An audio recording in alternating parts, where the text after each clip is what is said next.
What's good? How we doing? What's up? Hell yeah, let's go. We got the live stream going, baby. Dude, I'm excited to see how this works out here. You're gonna be going with the flow like I usually am on our regular pods. Hell yeah. Um, big week for you. We've got game week 4, potential free hit in the works, and Liverpool play Burnley, which should just be a absolute fuck fest for all of them. That's gonna be lovely. How are we feeling?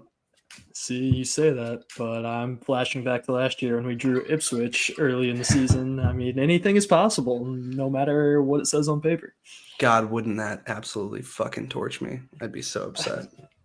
I mean, it wouldn't be just you. It would torch every person that took a free hit this week because I can't imagine you're not tripling on Liverpool. So, yeah. Well, yeah, with that said, welcome into the Three Wanks FPL podcast. I am your host, Luke, and this is with me, Sharpe, also known as at FPL Vibes FC. Feel free to follow him on Twitter at that handle. We're going to be talking today a little bit about a free hit special. I have already clicked the button.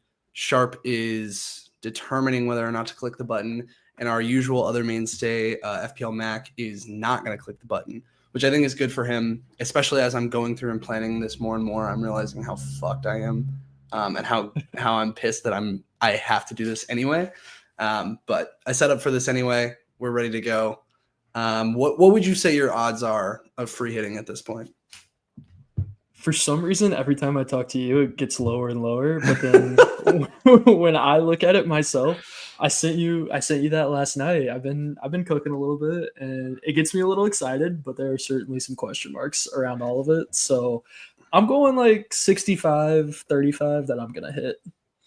Hell yeah. I like the optimism, and I think maybe I need a little bit more of that. I'm just getting bogged down in the who's going to start, who's got the good expected minutes, are the matchups as good as we initially thought? Yeah, it's a really interesting conundrum here. Let's, I guess, first jump into just kind of where we've been taking stock as we're in the international break with the first 3 weeks that we had here. Also, side note, just a terrible time for an international break. Yeah, I hate it. The early international breaks, and you had to deal with the transfer window closing right now. Like, it's just such a can we just NFL just started this weekend. There's no bullshit. Yeah. It's just week 1, boom, we're playing games, no breaks, no stops. 7 hours of maybe a couple ads on Red Zone, only 1 minute. But whatever. Yeah. Yeah, you want me to get me fired up? That's how you wanted to start this? Is getting me all rattled? All right. We can start. Yeah, we'll get this guy in college football, and we'll be back getting rattled. It was so but I do think this Notre Dame was on a bye this week. I'm at peace. See? I'm zen. Some people are on breaks. There we go. All we're talking about football, and they still got breaks. Yeah, but I think this is a good time to take stock of where we're at from an FPL perspective. What a fucking weird time. So a couple of weeks ago during our podcast, I talked about the attacking assets priced 7.5 or higher, and excluding Salah and Haaland, there's 23 of those guys, and how many of them have averaged more than 3 points per game this season. And we are now up to 8 of those 23, which is fucking brutal. Notable guys who are not on that list are players like Watkins, players like Palmer, players like Saka, like all the heavy hitters that are not Haaland and Salah have just been bumming it. On the flip side, there have been a shit ton of clean sheets. We've just seen clean sheets go up and up and up. And now with this DEFCON edition, it's made things go on their head. I watched a podcast earlier this week where one of the guys from FML FPL is wildcarding and put together essentially just a full-on DEFCON draft. It's like, I think he's going like 5 at the back every week. He's getting away from attackers. He's like, they fucked up the game. This is how they changed it, and this is just how we're going from now on. What's your take on all that? Do you see, is this like an anomaly in the first 3 weeks, or is this like, did they add DEFCONs and this is kind of just shifting how we play the game, or what's your thought process on all this stuff? I mean, I think it shifts a little bit, right? Like, I use Van Dijk and I talk about him every week that he's a DEFCON monster, which is sick. But without those, he'd be averaging like 1.2, 1.5, something stupid points per game. Like those have saved his stock. So I think it works in a lot of different ways. I think it just it elevates guys that I don't think it's as egregious as I guess other people are talking about. That's what I'm trying to Sure. balance out as I'm taking it here, because I think it helps defense. And I was talking big at the back. I did it last season, play 4 at the back pretty consistently, Right. but I just think we're in such a weird time with the attackers. You hit on it. Like, people just aren't returning right now, and that's the problem. I think it's So more of a weird. Premier League thing where DEFCONs are a slight addition, slight impact on the team that are getting exasperated right now because of how bad the attacks have been. 100%. I think like a defender like Van Dijk is a really good example of that. Of if you're just relying in the standard sense on clean sheets and attacking returns like we have before, Van Dijk, like most owners would be sitting there being like, fuck, Liverpool's defense has not been keeping cleans the way that I expected them to. He's not scoring at all. He's not getting any headers. He probably wouldn't have been as popular as he was. But yeah, now with DEFCONs, he's looking just like a standard solid pick, nothing wrong with it. So I think I'm with you. Definitely, like, there's an adjustment to be made. We have DEFCONs now, so that just puts more stock in defenders. But at the same time, I think we've just had a weird couple weeks. Like, I really think that this is what we need, is a week like this where we see the top attack go against a promoted side and just absolutely thrash them, so that we can get back to the, like, all right, people who score, like, you want to pick the players who are fun to watch, players who score, players who do good shit. But I suppose when we jump into our free hit drafts, we'll see whether we actually put our money where our mouth is on that. Yeah, I'm not gonna lie. Like, I agree with that take. However, if I'm free hitting this week, I'm playing it safe in terms of who I'm picking, and there's probably 5 people at the back because some of those defenses are going against some putrid offenses. And I don't think that's a bad take. We'll get into kind of the specifics of all the different options this week at forward, mid, and defender, but it kind of lends itself to potentially having more at the back. But before we get into that, let's start with our squads as they would be if we weren't free hitting. So mine is a little bit more obvious. I don't even know if it's worth me sharing, but I will do it anyway.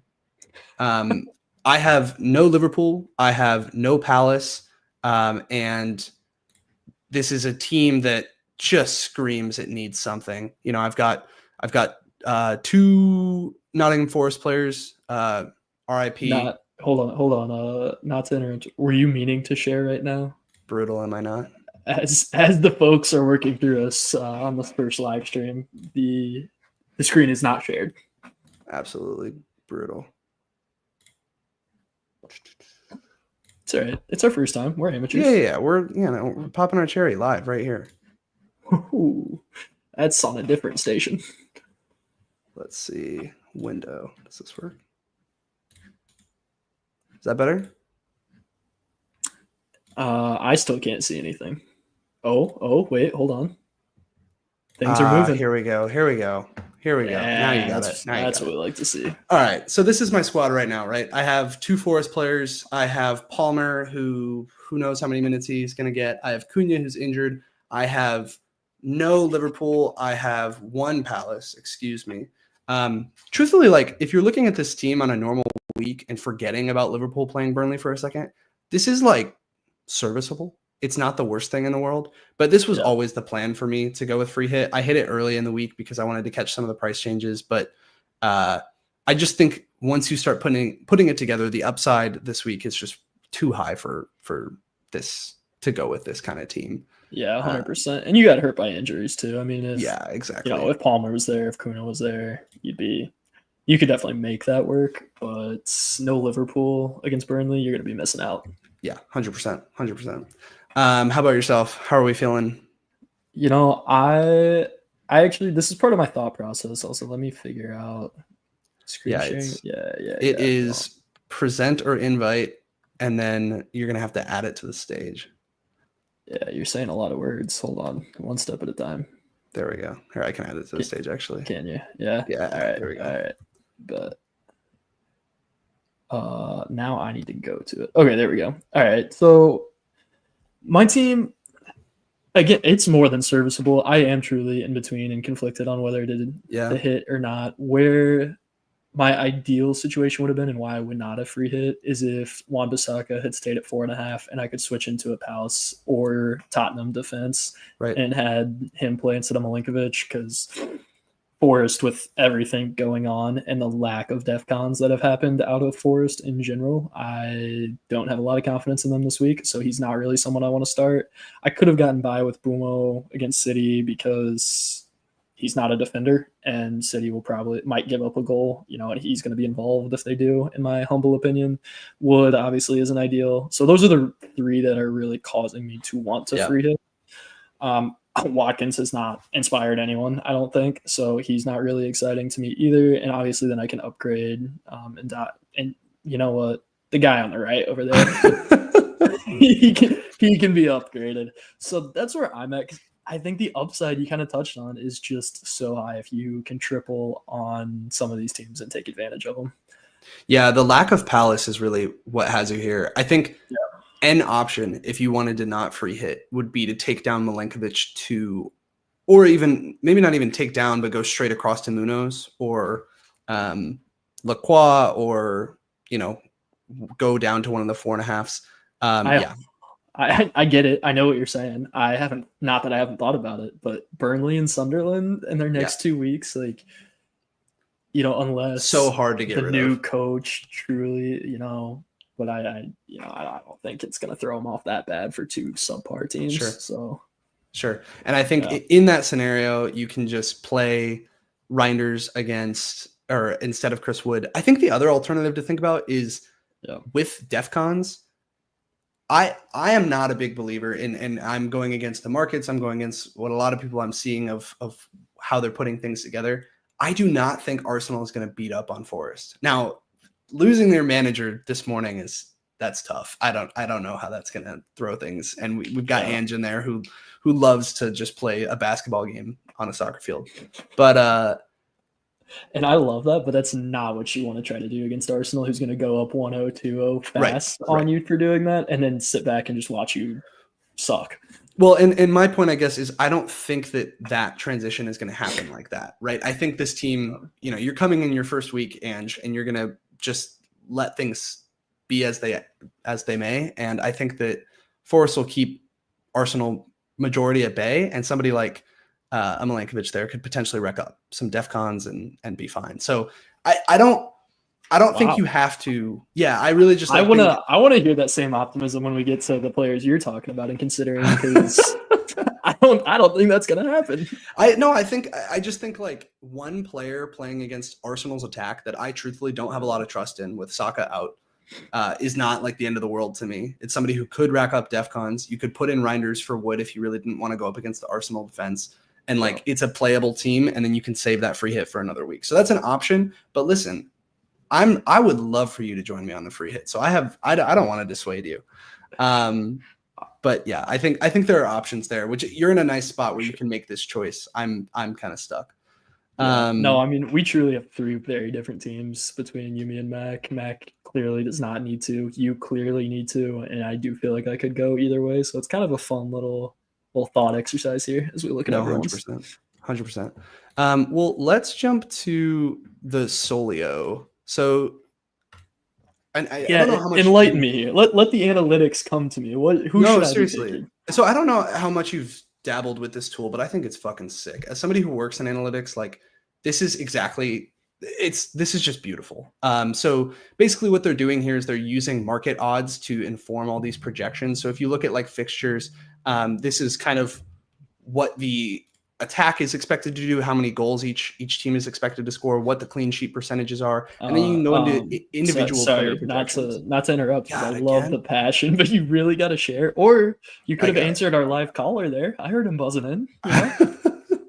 Did someone have an opinion they wanted to know when I was going to share a screen. So they have fixtures here, so you could see game week 4, who's projected to score the most goals in game week 4, and this is based on market betting odds. So genuinely based on this is updating on a really routine basis as well. Defense, what are the clean sheet odds? Who's projected to stave off the most attack, and then individual player projections. So all that being said, we can look at what the optimal team. Now, granted, this is given my exact budget, but I think my budget should be about the same as most people at this point. What Solio is saying is the optimal team for a free hit this week. I think notably for me, we just were talking about Arsenal versus Forest. I don't like Gyökeres, and I know a lot of people are on him. I'm not vibing with it. It's not for me. I just don't see Arsenal's attack as like this amazing thing, and I'm specifically not convinced on him. I'm a little nervous about him as a player, so I don't have a lot of love for that one. I don't know if you have any thoughts on him. Well, question about the tool first. I did notice just as you were clicking through that they certainly love Arsenal this week, which I agree. I find a little interesting. Like, I'm not anti-Arsenal, but I am surprised that they are 2 on both your defense and your for attack, I believe there. But going back, does this tool, like your bench looks not bad. Does this tool weight that similarly in terms of like wanting to put good players down there? Or is it like, can you say, screw your bench? I've noticed that it's a little bit more, it more often will put better players on the bench, to your point. But I do have it selected to be a free hit, so it knows that you can only score the points that are, in play. I think it just may be that because it's not spending the money on someone like Haaland, if you decide not to go with Haaland, I feel like you actually do have quite a bit of budget to work with here. They've got a 4.5 in King, a 5 in Dewsbury Hall, Petrovic, which I think is a 4. So it's not like they're spending a shit ton of money on the bench, but point being, like, this is kind of how it's shaking out there. Other than Gyökeres, I have some concerns with some of the Newcastle boys as well. I'm just worried about what that team would look like. But otherwise, I mean, I don't think this is probably all that dissimilar than what you've probably seen a lot of, and probably some of the free hits that you're putting together for yourself. Yeah, I don't think it's too far out there. I think you called out Newcastle. I mean, first of all, Arsenal. Yeah, I'm off. Garkra, I can't say his name either. My dad's an Arsenal fan, and he makes fun of me, so it's fine. Mr. G. The G I wouldn't have in there. West Ham, you still have to have a little confidence in Forest defense, and a lack of confidence in their offense so far. Mateta, I know they're playing Sunderland, but also, how is Mateta going to get the ball? So there's that. But there's not a lot of forward options, I guess. So once you're not going Haaland, so I get why he's in there. It makes sense. And Wissa, I don't have a lot of confidence in it, just because you don't know how that's going to look. You don't know how that's going to come together right now. It could be him. It could be Voltamad. It could be they go with a completely different system and put, Asula up there or whoever they want. Like, I think that's something, again, what's cool about the model is it has projected minutes. What's their goals scored? So if we go to a Wissa, it's got what his minutes are. It's projecting him at 72 minutes this week, 0.65 goals per 90, 0.26 assists per 90, CBIT percent, bonus percent, all that kind of stuff, which is really cool. But I don't know if I trust the 72 minutes. Like, maybe. And I think this is the balance of a free hit. Like, this is the opportunity to go for a player like that other people aren't going to. And so that could be enticing. But at the same time, like, if he's benched, you're fucked. This is not a week where you want to have somebody get benched. So I was going to say, it's two schools of thought, right? And it sounds like you're more of the aggressive mindset, whereas my free hits, I want to make sure I'm on the teams that are going to be there, but I think I played a little more conservative in terms of taking the risks. I still want to have guys I have confidence in, but I want to have confidence that they're not going to blank or not be there too. Yeah, 100%. Okay, well, talking about, I guess, like, loosely, I'll put up on the screen what I put together a little graphic of kind of what my locks are for the week, but I definitely want to hear about yours as well. So let me add this. So in terms of free hit, when you're first starting out, right? Like, what's the first thing you're thinking of? For me, that's Mo Salah. Like, that's the whole reason why you would be free hitting in this. I've seen a couple of free hits that don't have him in it, and I'm like, what the hell are you smoking? Why? It's got to be something ridiculous and lovely. And I want some of it. Right, because I just don't understand the point then. I'm the biggest Haaland stan right now that there is, and I'm sitting here being like, the whole reason to go this week would be for Salah. I think if you wanted to get crazy with it, you could argue to captain someone else, but I don't. If I'm going for this upside, I'm going to go 100%, not like half, bring in Salah, but then captain Haaland. Like, at that point, I think you should rethink the free hit. It seems like you're in the same boat. I wouldn't be surprised. Oh, 100%. I mean, I stand by Salah at all times. Why go away from the leading scorer in FPL? So, second thing being, I think triple Liverpool. And this seemed like an obvious thing to me going in, right? And this is what, again, part of the reason I created this. But the more you get into these drafts, the more every once in a while I found myself with only 2. And part of that comes down to the expected minutes with that team and just trying to figure out who in the attack is going to play. So we'll touch more on that, I'm sure. I was going to say the reason you're having trouble with it, just having the conversation we've had off air, is because you don't like their defense. I want to go. It's not that I don't like them defensively. It's that I want to go triple attack. It gets my blood pumping, and I need it. But yeah, we'll touch on that. Next is Munoz, and the reason there is Palace have, if we're looking at that Solio analytics again, Palace have almost just as much clean sheet percent as Arsenal and Liverpool. They've been really strong defensively and they're really well coached. And even on the eye test, like watching their games, they're just like super solid fundamentally. And Munoz, the reason why I like him more than any other defender is because he has that, but then he's playing more as like a forward or a winger. And especially with Sarr out, I think they're going to rely on him a lot more for the attacking threat and to whip balls in. I have some concerns because there are so many injuries in their attack. And, to the same point that you made about Mateta, about, I don't know if they're going to be scoring very many goals, and the markets have started to reflect that. But I just think the upside of it is too interesting. What are your thoughts on Munoz? I get it for sure. I would say your 7th there with two Palace defense is my more important over being specifically Munoz. I think you absolutely need 2 in defense, whether that be Gehi, Munoz, or Lacroix. Right. I call him Lacroix. Yeah. Your guess is as good as mine. Yeah, exactly. Whether 2 of any of those 3, I think, is the most important thing. And if it's Munoz, so be it. But that's my takeaway on that. Yeah, for sure. Well, and I think the reason I put double Palace defense so low is, in theory, you would probably be comfortable with double Newcastle defense, double Arsenal defense, like even double Liverpool defense if we really wanted to go down that path. But it's really the reason that double Palace defense makes so much sense, and why I agree with you, it needs to be something that's a priority, is more so just the price. It's that you can get a high level defense with a couple of guys who are at 4.5 in Gehi and Richards. So I am with you on that for sure. 4 is Nick Pope for me. And the reason there is just like, I'm bullish on this Newcastle Wolves game. Newcastle just being a stout defense and consistently having done that. And then having watched Wolves, they're abysmal. They are brutal to watch. Relegation season is in session for that group. And he's 5.0. So you have the likes of Raya, who are, going to be really good, but they're 5.5. I'm trending towards, saving the money and being able to spend it somewhere else, which is honestly an argument against Munoz. But that's my thought there. Number 5, Erling Haaland. Now, this may be where you and I end up disagreeing, but he has just accrued the most XG out of any player so far by a wide margin through the first 3 games. He's getting the chances. He honestly is probably underperformed. He hasn't buried as much as he likely should. I don't know if you had a chance to see earlier this afternoon, but he scored 4 goals and an assist in his international game. Granted, they were playing some bum ass country, but he touched the ball 6 times to get exactly. Exactly. Yeah, it's the Holland way, baby.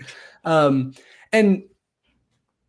when we start looking at this, I know you said that you find the forward section devoid of options, but I actually find the midfield devoid of options. And so it gives me even more incentive to potentially spend the money where I can save it and get somebody cheap in midfield that is going to match whatever anybody else would be in there to go up to him.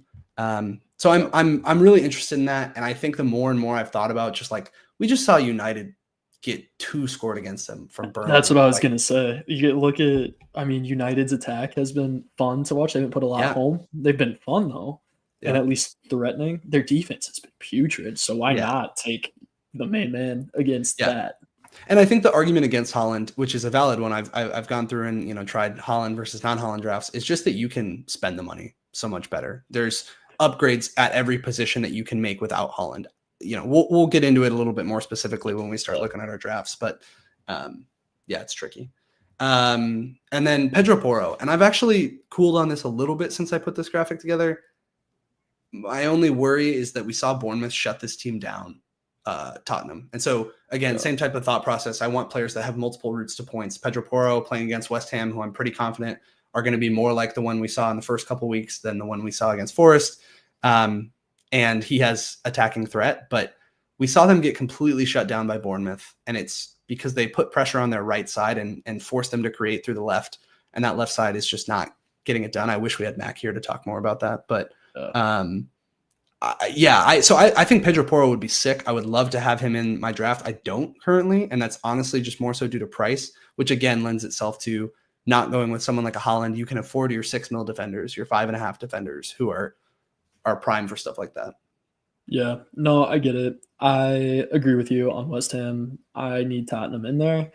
And I guess I'm just not as set on it being Pedro Porro. Sure. Kind of what you're saying, though. Picking him, you were certainly banking on some offense being played and getting points that way. But why not bring in just another solid defender? So I think you need a Tottenham defense. I don't know if it has to be Porro. You could go cheaper. Yeah. No, and I think I like that call. I was looking at Van de Ven as well. I know you and I were, when we were talking about this, like in theory, before we were really cooking on drafts, we were trying to fit in Tottenham players. And the longer that I've been going through it, it's just been getting harder. I really want to put Richarlison in there just because he saves money and I love the upside. But the more I've seen trying to get an idea of what his minutes might be from the community, from markets, from models, like it seems like there's a lot of chance of rotation. And obviously Mac told us that in our actual pod last week. So I don't know if you can find him. And then I'm just struggling to find who the player is that I think could pop off. And so that's tricky. Well, I think it comes down to, like you said, Solanke probably going to take some minutes there. I mean, there's a reason he's on that team, so I expect him to start taking some minutes away. And I kept calling Pedro Porro and Kudos like Trent and Salah light. And I think that's the problem, like you mentioned, is they can get shut down. So as someone who has Kudos and has confidence and was really excited about him, I'm not going to lie, my latest free hit even has him out and he's on my team. So yeah, it's dude, tough. I think, are you running into this mental block? I'm running into this where I don't want my actual team to outscore my free hit team. And that's part of the reason I'm going for Haaland, I think, is because I'm like, if he pops off and I don't have him, I'm going to be so fucking mad. It's tricky. Hey, it's one thing to be an idiot. It's another thing to have it pointedly at you with data. That's right. When it hurts. I don't think I can come into our pod next week and be like, actually the free hit, I would have outscored it on my own team. That feels brutal. Just one more graphic to share before we jump into our actual free hit teams, and I'll let you kick us off there. This is the same information that's being fed into that Solio model, but this is from Rob T FPL with the market's estimates of clean sheets percentages and projected goals. So same thing we were looking at, but I think this will lend itself to part of the reason why I'm not going, at least right now, with a Liverpool defender, is just that there are alternatives that are cheaper in terms of finding someone with clean sheet percentage threat, right? You have Newcastle, you have Crystal Palace, you can even dip further down if you are more confident in some of these other teams keeping it clean. And then projected goals, like this is again why I'm more interested in getting triple Liverpool attack, is just there's no one coming anywhere close to scoring as many goals as those guys. And I want to be on the receiving end of all of that. So this is something that like made me a little bit more confident in potentially going that route. I totally get it. I see what you're saying. What I hate to see that jumped out to me just because of who I've put in some of my drafts. Well, actually, I'm a little surprised for it. I don't know. I guess you got to take into consideration how good Arsenal's defense is. It's not just looking at Forest because 0.82 is brutal on the bottom. But what jumps out to me because of who I'm kind of working in is the Bournemouth Brighton being relatively close together on all fronts is a little sad because Bournemouth has been exciting to me. And I know you hate them, but a couple of those players have been very, very enticing. No, and I get that, but I totally hear you. I definitely have a bias against Bournemouth, and I have not hidden that from you guys whatsoever. I fucking hate them. But I think That's an interesting fixture to me because you see Bournemouth and you see Brighton, and those are teams that on any given day can really show up as two completely different teams. And I think they're just difficult to predict. Like genuinely, both of them. Are they going to be a really sound defensive team? Are they going to pop off on the other side of the field and score a bunch of goals? And then from both of those teams, it's also trying to figure out who it's going to be. I would assume you're talking about Semenyo here. He's been the talisman for Bournemouth so far. He's been crushing it. So, naturally ride the hot hand, go with that. But yeah, I don't think that's a bad pick by any means. I've not gone that way, but anyway, why don't you jump in and share with us your free hit draft? We can start taking a look at what you've put together so far. Yeah. So going back to the sharing of screens, you're kind of going to watch me do it, unfortunately, here because we're live and that's just how it is. Beautiful. Because I did it. It's been on my phone. I'm a big phone user of the app. I'm not a huge browser user. Dude, isn't the app brutal? Even on the phone, though. It's the slowest app on my phone. I swear to God. Oh. It's terrible at updating as things are happening. However, I don't mind it for just regular use. Could be that my phone is ass and needs to meet the bathwater at some point. But well, there's always that. All right, so kind of a fun little exercise though. This is all I 100%. Have left of.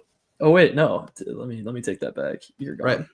Yeah. Well, so, I think this is what I was going for with talking about locks, right? Like when you're putting this together, when you're putting a free hit draft together, I think that's what's fun about it is you start with like, who are the guys that I'm like, no, I have to have him in here. So yeah, go ahead. Yeah, no, I mean, we've touched on it. Salah to me, and to I think everyone, should be an absolute lock. He's going to be my captain no matter. I mean, he's going to be my captain if I free hit or not because he's on my team. So that's locked in. To me, Van Dijk, we definitely differ on this, but I want to keep him in there because I don't know. Is it going to be Ekatike? Is it going to be Isak? Is it going to be Wirtz? Is it going to be the plethora of other attackers that we have? How do you get Szoboszlai in there when you have to get McAllister and Gravenbach in there? And potentially Frimpong. And Frimpong. Yeah, I mean, it's an embarrassment of riches, and I'm very happy as a fan to be in that situation as an FPL owner. It all makes me nervous to see how they're going to play them and how it comes to life. So why not go with the two guys that are going to play? There's no question about that. Yep. And I think that's the popular strategy, right? Is to the point of the hierarchy that I showed. The second thing is triple Liverpool. And you're saying, hey, I'm going to make sure I'm getting 3 Liverpool sure starters. And I think that's like a very valid way to go. I think that may be the smart way to go. I may come to you next week and be like, I fucking shouldn't have done that. Because I'm sitting here trying to figure out, read Slot's mind and figure out what this attack is going to look like. So yeah, I agree. I think this is the safe route, and I don't hate it. My only downside on Van Dijk is that what we were talking about, his DEFCON appeal doesn't feel like this is the time when he's going to hit DEFCONs. We've seen that most of the time when players are hitting that, it's against sides where they are not in possession of the ball a lot. And I see this as a game where Liverpool is going to keep like 60% possession, if not more. And he might struggle to hit those DEFCON numbers. Now, they have incredibly high clean sheet odds, so he's basically a lock for those. And he's good for the odd header as well. But I'm wondering if you can spend your money a little bit more efficiently in defense and then afford somebody else somewhere else. But again, I think I'm potentially on the wrong side of this. No, I 100% hear what you're saying. I think it's valid. I think that's a logical thought process. However, I'm going to point to 21 and 15 DEFCONs. And the only reason he didn't against Arsenal is because kind of what you're going at, but Arsenal just didn't go forward at all. I mean, that game we've talked about was two teams not wanting to give anything away. Yeah, 100%. But I think Burnley's going to be down. They're going to be forced to at least try to go forward. And if anyone's clearing the ball, it's not Kanate, I can tell you that. So it's going to be Van Dijk. And this is a good point, and something that I should go look back at is what are his game logs from last season, and what would they have been for DEFCON, right? When he was playing promoted sides in that 1-1 Ipswich draw, what was it? All right. Anyway, moving on from that. I mean, I know I bring it up, but it's okay if I do it. It hurts when you do it. All right, working through. We'll stay on this trend. Who I have coming in here next is my boy. Again, to me, he's actually my question mark right now. But the midfield, as we've talked about, midfield doesn't have a lot for me. It's not exciting. So Gakpo is the most likely to play on that left side. I hope they don't like try to do an Isak Ekitike thing and put both of them in and take Gakpo out. I don't think they would. And Gakpo probably isn't the highest upside, but he hopefully is consistent and should put out at least. Yeah. And it's Burnley, so I feel good there. Keeping it moving here. We talked about Powell's defense, so let me go put those guys in. I know I kind of gave the like, do you need Munoz? But he is certainly in my squad. That's where I have him. I have the money for him. He has the potential upside, so why not bring him in since we can? And then, I should be vindictive since he. Whoa. Yeah, there you go. There we go. Spelling. Woohoo, baby. But yeah. Bringing him in. Vindictive, he didn't come to Liverpool, but solid option on that back line. I feel really good about it. You're going to see – sorry, go ahead. I think this is a scenario, too, where it's like you and I have probably run into this both. I would love to have Munoz and Lacroix. Like, that would be ideal, but it's just that you have the cheaper option in Gahey or Richards, either one you want to go with. And honestly, the more I've looked into the two of them, the more it seems like it's genuinely just a toss-up, so it's whatever you're feeling. So yeah, anyway, continue. No, totally fair. Touched on Pope being a lock. I just think of the goalies, the 5.5 and how bad Wolves are, 100% could throw in there. Honestly, I toyed with getting Vicario in there a little bit. I thought that could be a little fun. I think Leno is also an option from Fulham against Leeds. Sure. Yeah. Yep. But at the end of the day, he just seems like the safest and the 5 mil option. I agree. There. I just think like Newcastle's defense is the one you can trust the best. Like that's just a lockdown defense. We've seen them do it time and time again, including against Liverpool. So you would think Wolves wouldn't give them too much trouble.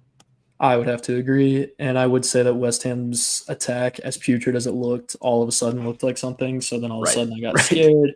However, as I'm saying that, Pedro Porro does come in.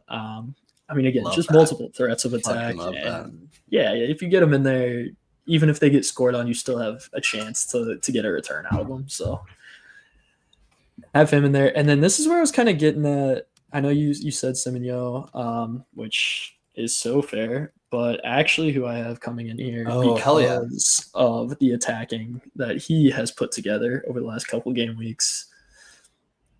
And Brighton, I just look at Brighton and I get bad vibes. Like there's nothing exciting to me about Brighton or good. Completely agree with you.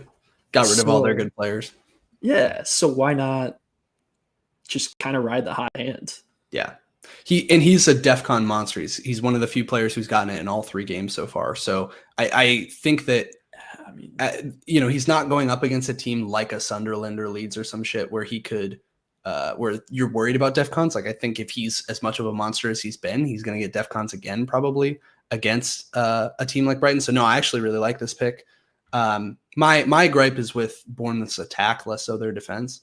Sidebar, can we just talk about when we're talking about Brighton? Did you know João Pedro's 23 years old? That fucking blew my mind. My God. I mean, I don't pay a lot of attention to ages in general, but yeah, that's pretty insane. How old do you think Mbomo is? Okay, see, I know. Actually, have we talked about this before? But just like from an appearance perspective, he's got to be like, you would think maybe 31, 32. Right. And he's like, what, 26 or something? Yeah, he's like 20. He's like our age, 25, 26. Yeah. Like, God damn it. Anyway, keep going. But I love where this is going with the back line. This is great. Yeah, so obviously my intention is to play 5 at the back. So you're going to see some disgusting things up front. And I think just to pause you really quickly on that, like normally a free hit draft saying 5 at the back, people would laugh at you. People would be vomiting. They'd tell you to put a toaster in your bathtub. But I think this season, can we say that even when we're live? Absolutely, baby. I think this season, and especially this week, I so see the appeal of the 5 at the back. And even when I did one of those, Solio, like, hey, make me the ideal team. And all I did was exclude Gyökeres, Bruno, and Wissa, just because I don't really want any of those players. And it automatically made a 5 at the back. So it's even bullish on that of just saying, I think this week you have a lot of teams who have really high clean sheet potential, like a lot of teams. And then you also have, with the addition of DEFCON, like players like Senesi, who you're just like, oh, okay, sure, why not? Yeah. No, 100%. I think kind of what we talked about all at the beginning. Lack of attacking returns and increased clean sheets and DEFCONs contribute to all of this. Yeah. And I think for me, the Sunderland, Mateta, and Richarlison would be the two attackers if I was going like a solid 3 at the front. Those would probably be the 3 I would go at. Just a possibility, something that would make me excited, except for Mateta getting the ball and Richarlison minutes. So and Wissa minutes is the same. He'd probably be the other consideration. And actually, while you bring that up, you just brought up Watkins, and I feel like that's a player that we have not talked about enough. And so two of those, him he hasn't given us enough to talk about. Yeah, and I think that's a super fair like reason to not go with him, honestly. But at the same time, and on a free hit, I guess it makes sense. But at the same time, he's playing Everton, who have looked really bad defensively. I think I looked it up, and they're third worst in terms of defense so far through the first 3 games. That's obviously a really small sample size, but they are not showing to be as defensively stout. So I really do think this could be the game where he pops off, and you and I might be sitting here and be like, God damn it, we have him in our actual fucking teams. But continue. No, I could totally see that as a possibility. Actually, no, I'm not even going to go there. I get what you're saying. I don't see it as a possibility. I don't think he's going to. Yeah. And that's what I need to hear. Keep that energy going. That's what I need to hear. I need to, because I'm just living in a fear fest here of all the what ifs, and I need the confidence. Nah, Villa's been a joke. I think they're going to stay a joke. Hell yeah. Right now at least. But okay, so this was kind of where I've been looking at this. Look at the forwards that I have available. Obviously, João Pedro. Feel good about him. Ride the hot hands. Good everything there. I'm happy. Then, Holland, obviously just stupid expensive. Ekitike, we've touched on possible minutes risk. Richarlison, we've touched on possible minutes risk. Wood playing Arsenal, don't want that. I have no faith in him. So I'm glad we're on the same page on that one. Yeah. And then I'm getting down to, a free hit. I don't want to bring in really any of these next tier of guys. Like none of this gets me going. I think the other guys to consider here, it looks like you're sorted by total points, would just be Mateta and Wissa. Those are the 2 that I would be thinking of. Totally fair. And again, Mateta, that's my concern, is getting the ball to him to score. Yep. So I'm going with the 2 big boys. Yeah, love it. If I can go 5 at the back, that clears up space. And I didn't even go really expensive at the back either. So bringing him in. That being said, clearly I'm not doing 3 forwards. So bring in my boy. Why not? Goopoo. Yep. But guess what? 4.4. We like it. Yep. Love that. And then the mids. Just want to take a quick look at the mids too here, just while they're here, because there are some certainly interesting options as far as I'm concerned. Could go here with Enzo and get, see where that goes. He's been kind of hot. Could be fun. You could go Grealish because he's also been kind of hot. Yep. Everything. So those are two certainly options that are a little cheaper. Don't want to go with anyone on Burnley, West Ham. Staying off of all of those. So let me ask you this. If Sarr was healthy, would he just be an auto? Like would you have gotten him right off the bat? Most likely. I feel the same way. I'm kind of pissed he's injured because I'm like, he would have been a lock in my team. Yeah. And Everton, to me, I guess as a whole, you see a lot of Everton guys on here. Yeah. It's just not who I want to go after on a free hit. Yeah, I wonder if they're overperforming so far. Like, I like that. It seems like they genuinely have put more emphasis in attack, but I need to get them figured out more. And part of that's maybe a little bit of a bias, but I'm sitting here being like, I know Everton. They don't score goals. This can't be right. So, yeah, I think, Ndai is an option that I've seen people go with, but I'm with you. I don't love it. Part of why this is because now that I know I'm going 5 at the back, I only need one more midfielder. Right. So only spending a 6.5 doesn't really make sense. Like, yeah, I know the purpose isn't to spend all my money, but like I may as well if I can to get someone I want. I have him in my team, so ironically, more of an incentive to get him out if I'm going to free hit, make it count. And let me hit you with a crazy one that you have that isn't listed here. Eze. Okay. 7.5 Arsenal. Yes, we've been talking about the Forest guys not scoring. The Arsenal guys not scoring against Forest, but my confidence is a little bit less so. It's mostly centered around Gyökeres than it is around like Arsenal not being able to score. I think that could happen. I don't think it's going to be a goal fest, but I think it could happen. And Eze is just like such an exciting player. It's an As- interesting thought. I can't afford it, but it's an interesting thought. Totally fair. As a fan watching him, or as an opposing team watching him, Yeah. he gets it going. He gets me excited. He came in at the 70-something minute against Liverpool. Right. It doesn't seem like he might be worked in now that they've had a little bit of time off and they're coming back together. Yeah. But I'm gonna stay off of him for that reason. I think in 3 weeks, if I hadn't looked at their fixtures, right, game week 7, I think you get him in. I think that's a very exciting option. No, I agree with you. I think my eyes are bigger than my stomach on that one. So that's a good call. I like the thought though, because I'm gonna be really boring. I think Semenyo is a good pick. Yeah. Yeah. So I'm going. That's why I made the comment on the Bournemouth Brighton, because I have 2 of them in there, but they both seem exciting to me. I think they certainly have options. And then these last 2 are going to be starting on the bench for me for sure. So King takes someone against Leeds right there. And then this was true. Who is at the bottom that has scored a point? And that's that guy. Hell yeah. He is going to be bottom of the barrel. But hell yeah. That's the squad I'm looking at right now. So you're rocking 5-3-2, yeah? Yeah. Yeah. What a wild world we live in, where that's the free hit like squad. But I really like it. I think like genuinely this week it has lent itself to going big at the back. I think because you have the lack of options, going with Salah and Haaland makes a lot of sense. Like there's just not enough midfield options like we were just going through that you're like, oh, I need him. The only player that could change that is if we get note this week that Palmer's back and that he's ready to play a full game. I know your thoughts on Palmer. I still don't want him. Okay, but so your problem is with Palmer, not with Chelsea, right? Because obviously you have Joe Pedro. Yeah. Right. So you think that there's potential, right? Let's say Palmer is going to play. Let's say he plays 80 minutes this weekend. Yeah. I think what we've seen is Chelsea find their footing. And my take on it is that when Palmer gets into that, he's just going to pick up right where we know he can be, not where he left off. I think I'm with you. I have Joe Pedro on my team too, so I'm not upset about that. But I do think like if you're bullish on the way that Chelsea is going to play against Brentford, having a player like Palmer is worth the thought. If we get news that he's going to play like significant minutes, I would really consider bringing him in. But that's at the expense of Haaland, almost certainly. Yeah, and I'm not doing that. He's not worth it more than that. There's not another mid that I could bring up that's going to make him worth that, or a forward that I would trade off of that would combine to make him worth it. Right. So I wouldn't go there. I also have a personal bias against Palmer. That is for sure.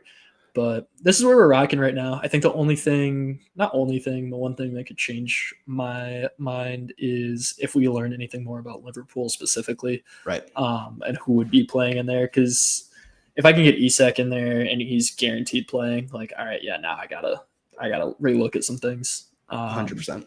Same. But that would fuck me up. Yeah. Other than that, I'm honestly comparing this team to my team and trying to figure out which one I like the most. And right now, this is why I'm leaning towards a free hit. Yeah. But I think it's the consideration there is less so about whether you like the free hit team more than your normal team, because every week, if you were to do a free hit team, you'd like it better than your normal. It's more so like playing around with genuinely. I would look at going and playing around with a free hit 6 for you because you don't have Haaland and see if you like that team better than this team. Because I think that's really the question is if you saved this for a week where another team was going to go bully a promoted side, what would it look like? I mean, that's totally fair. I wanted to see the fixtures just to see when it would be like a long way to get him in. Yeah. But I mean, I don't know if Villa's going to be a 4 by the time they're playing, but like, don't love that run in total. Yeah. And then obviously flips, but. Well, yeah, it definitely plays in on. I've seen that as well. A lot of people who have Salah are planning to get some way to get Haaland in 6. And truthfully, I know you don't want to hear this, but what if we continue to see this trend of the ball not working its way to Salah as much as we're used to?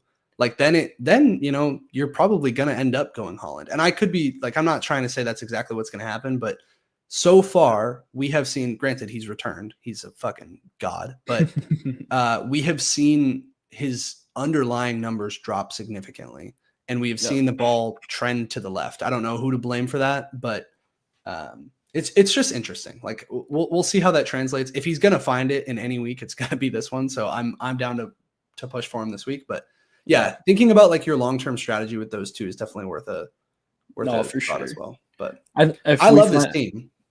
Yeah, we're gonna find something on the next 2 weeks. Trent gone certainly, but as a Liverpool fan, it's good to get more balance because, baby, you could focus on Salah and ruin our team. Yeah, so it's good from that perspective. But yeah, I'm excited about it. So we'll see if I end up clicking the button. But if I click the button, this is where I'm sitting. Hell yeah! I hope you join the gang. Yeah. All right, I will go ahead and share mine. Please do. Let me get this out of there. There we go. All right, enlighten me. You're the man that's been in the details in the weeds. Thought about this 3 ways to Sunday. So, hold on. This is the wrong one. God, you're gonna be like Mac and pull out 6 different teams. No. No. Here we go. It's this one. This one. Please tell me this is right. God damn it. This is not right. No, it's the backup to his backup.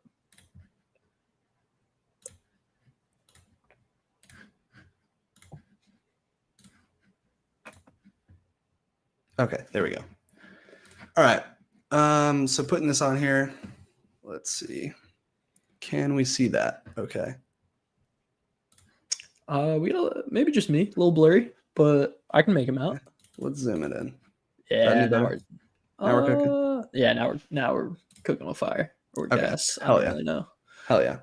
I'm not going to do the slow reveal like you did. I loved that. Yeah. It was so nice, but it was kind of impromptu too. I love that, but I had already put it together and I had no chance. So not much to talk about all that different from yours, at least at the back here, right? So we have Pope and Dubravka, same as you. I think we've touched on enough why we would want to go with a combo like that. I guess I'll run through it in the same way you did, where I'll talk about kind of what things I put in first. So I put in Salah first, obviously. I put in Munoz first, or second, I should say. I put in Gakpo. I think out of the attackers, similar to what you have set up, he's probably the one with the most guaranteed minutes. That could be wrong, but in theory, he's the one with the most guaranteed minutes as of today, as of this weekend.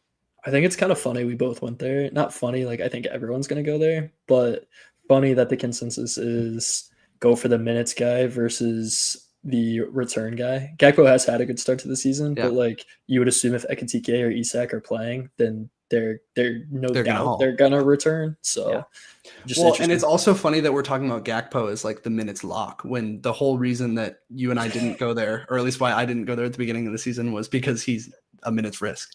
And how often last season he got benched. 100%. And the third Liverpool player I went with was Ekitike. So we've touched on why I'm tempted to not go with Liverpool defense. And this is kind of the reason. Like the main reason I'm not going Liverpool defense is the trade-off of having 3 attackers. Reason for Ekitike. I don't think Isak is going to start. Famous last words, probably. Yeah. But I don't think he's going to start. He didn't play in his first match for Sweden. And then in his second match for Sweden, he played about 30 minutes. He hasn't trained very much. He hasn't trained at all with the team, as far as I know. He hasn't trained with Newcastle. He hasn't been playing in meaningful games. I do think if Slot was going to put him into a week, it would be against Burnley, right? You know, this is a team where if they're beating up on him, great opportunity for him to get some minutes. And you and I talked about this a little bit off air before this, and we touched on what are the game state scenarios where he might put him in. And you had said if, in the second half they are tied or something and they need more attack, I think it might be the other way around. I think in that case, he'd stick with somebody like an Ekitike. I could be wrong on that again, but I just think on the whole, I'm relatively confident that Ekitike will get something like 70 minutes. I could be wrong. And I think I also am, let's say he only gets like 60. And then the other 30 are Isak. That sucks. No doubt. That sucks. But I still am that confident in the Liverpool attack to dismantle this Burnley team that I think 60 minutes of Ekitike could still be worth it over what my normal team would have. Again, I think there's a lot of like counter arguments that could be made here. If I learn any different news about Isak, this will drastically change my draft, but that's where we're at now with that. I think if you're going 3 in the front or 3 attacking, I think it's correct because of everything you just said. And God, I hate Wirtz. So there's that. Yeah. And even if Ekitike is playing, say he plays half, but he's just in there for 45 minutes and then Isak comes in for whatever reason, that would happen. I think he returns at least once in the first half anyway. So I feel like, to your point, you are sitting relatively safe. Yeah. Also to that point, anytime I think about Wirtz, you come up in the back of my mind of you being like, this guy fucking sucks. Why do you have him in your team? So I don't. And I didn't bring him in. I did play around with the idea for a little bit just because I felt like his minutes might be more secure. But I actually wonder, I'm really like, I've been playing with this Liverpool lineup in my mind. And I'm wondering if, let's say Isak doesn't start, but Frimpong does. I really think we could see Wirtz miss out. He just played for Germany 90 minutes. He was limping off at the end of the game. He did score a free kick goal. But he came off early in the last game injured. And they said, yeah, he's Slot literally said out loud, he is not used to the Premier League. Like he's struggling with cramping and all this kind of stuff. So it could be that you see Frimpong come in, Sobo, McAllister, and Gravenberch in the midfield and him miss out and maybe come on as a cameo substitute. So I'm not saying that's super, super likely, but it's enough of a doubt that I think then the upside of someone like Ekitike, where I'm probably have the same amount of confidence in his minutes as I do Wirtz, I'm down to take the upside. Yep, I hear you, and I hope that's what happens. I just think there's 146 million reasons why Wirtz will be playing. Yeah, that's very fair. I mean, but I think even if you know he's going to play 90 minutes, you would probably tell me not to go with him, right? Oh, yeah, for sure. I still wouldn't put him in there. Don't get me wrong. I'm just, yeah. I could see both sides of that one, but I ultimately I like spending the money if I'm going to spend this much money as well in the forward line and just putting together an absolute unit. So speaking of that, the next player I put in was Haaland. All the reasons we talked about, I really think that this could be a big game for him against United. I don't want to miss out on those points. But the problem with bringing in a Haaland compared to your draft is I have to spend significantly less everywhere else. So I've also brought in João Pedro, same as you. Again, I think I will. This is probably this position and the Paqueta position are probably the two that I'll toy with a little bit. Maybe even the Dan Burn position here. Yeah. But João Pedro, I think having a Palace attacker is a good thought. I'm with you. I don't know how much I want to trust it this week.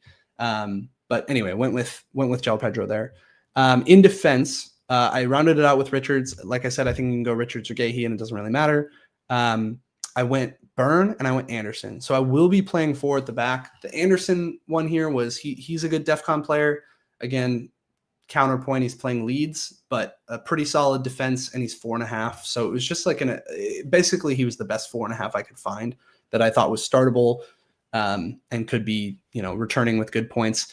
I think you only have 4.5 to play with, because would you ever consider going 4.6 and bringing Gahey in and having 3 Palace guys? So I have really toyed with the triple Palace defense, and I love that you bring this up. I do have 0.1 in the bank with this. Granted, this is my budget. I also caught a bunch of these price rises. So I think I'm a little lucky in that sense. I really have toyed with bringing in triple Palace defense. I don't hate it at all. It's just, I think this is like a known human bias, is having too many eggs in one basket freaks you out.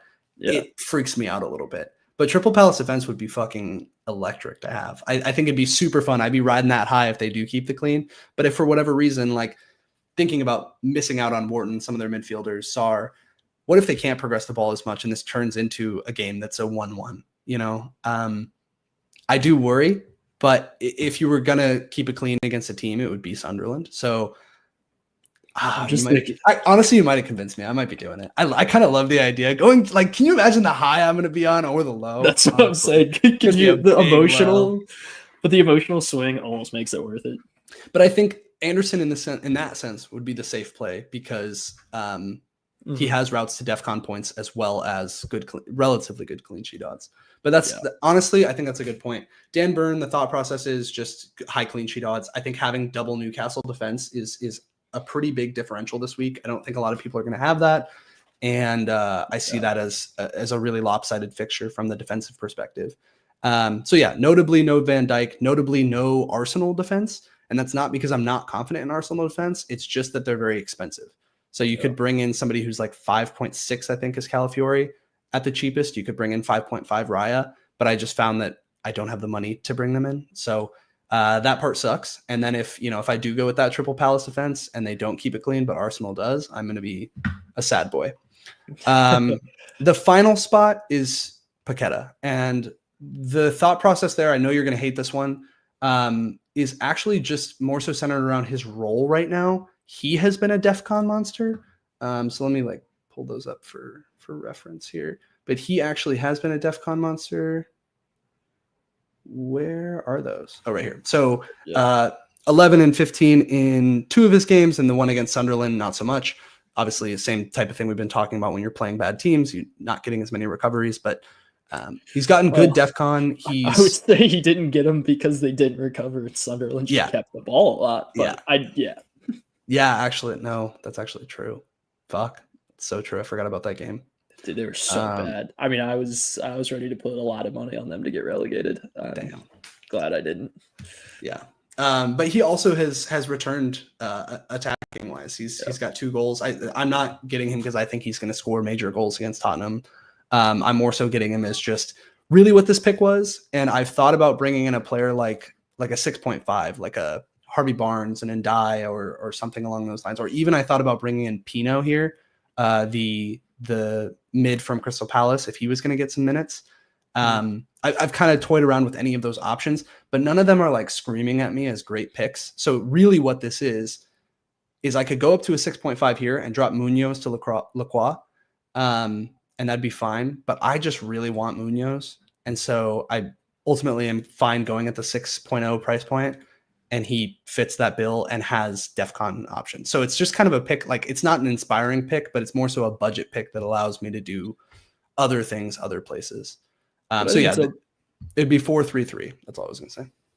Yeah, no, that's fair. And I think off the bat, I was pretty anti him, but I kind of like your explanation there. And I mean, that goal he scored against Chelsea was an absolute rip. It was gorgeous. Yeah. So I get he's kind of a differential. He could be fun. I don't think he's probably going to be one that people go to fairly frequently. So that could be fun for you if that pans out. Yeah, and I'm really just hoping for the DEFCONs, right?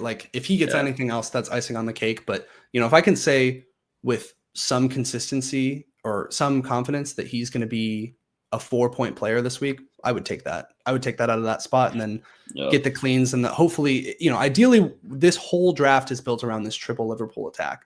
And ideally, between that and Haaland, I don't care about all the rest of the guys. That's kind of the goal. Yeah. No, I totally hear you. I think overall, I like it a lot. I get the picks. I get why you're where you're at. I like getting a Newcastle defense in there. I like Burn there actually a lot. But the reason that I would not follow is looking at saving 2.7 million to go back to Van Dijk. If Van Dijk gets his DEFCONs, if they keep a clean sheet, right? I'm getting the same points as Ekatike returning twice and doing it for 2.7 mil less that I can shift around. Yeah.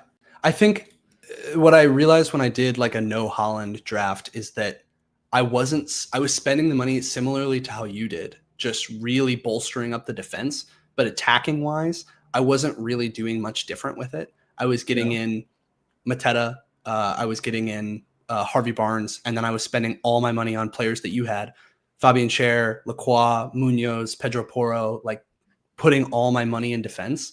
And that's fine. I just am kind of if I'm going to do this, I'd rather attack the attacking upside than the clean sheets.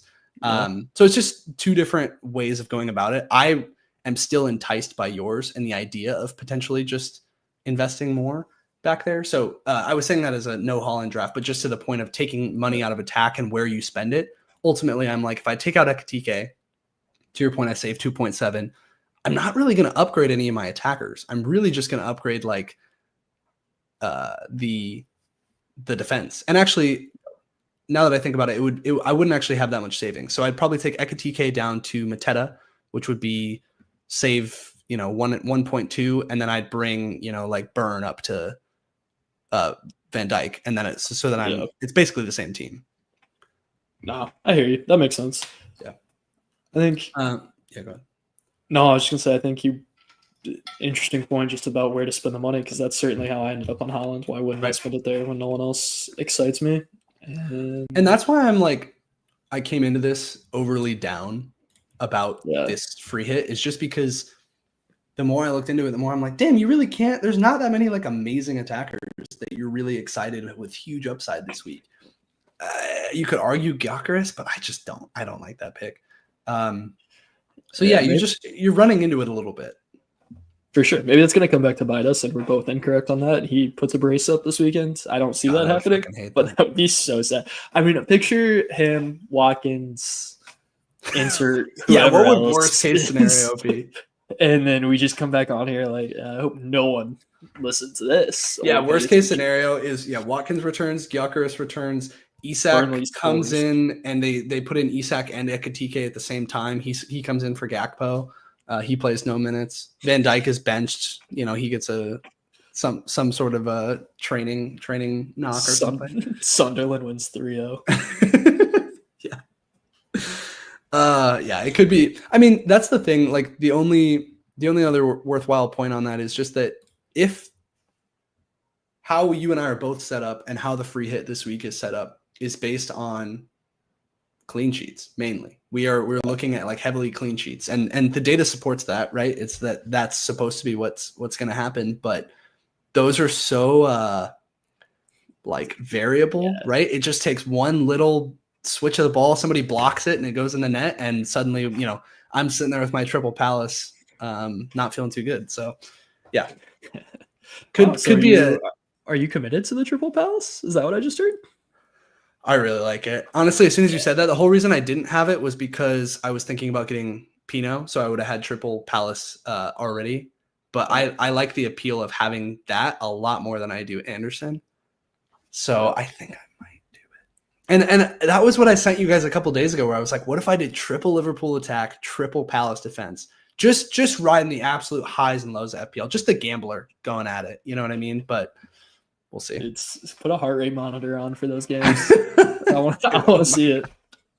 The crash out I'm gonna have if Palace don't keep a fucking clean sheet.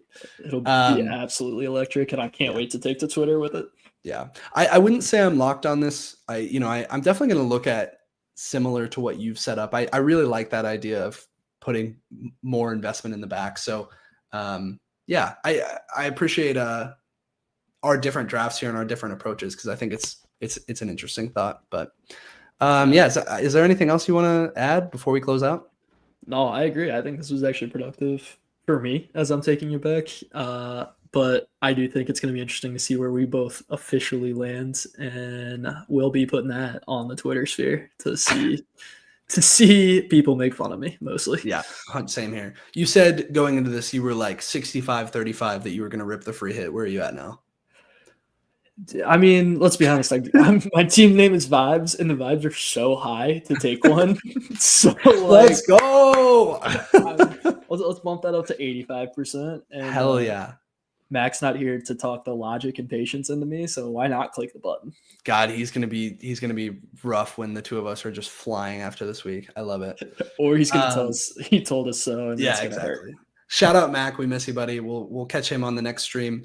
Anyway, we will see you guys all next week for our game week 4 recap to see how these free hits worked out, whether we're feeling high or really, really low. Follow us on Twitter at our handles on here and keep up with us that way. But yeah, thanks for checking in. See ya. Peace.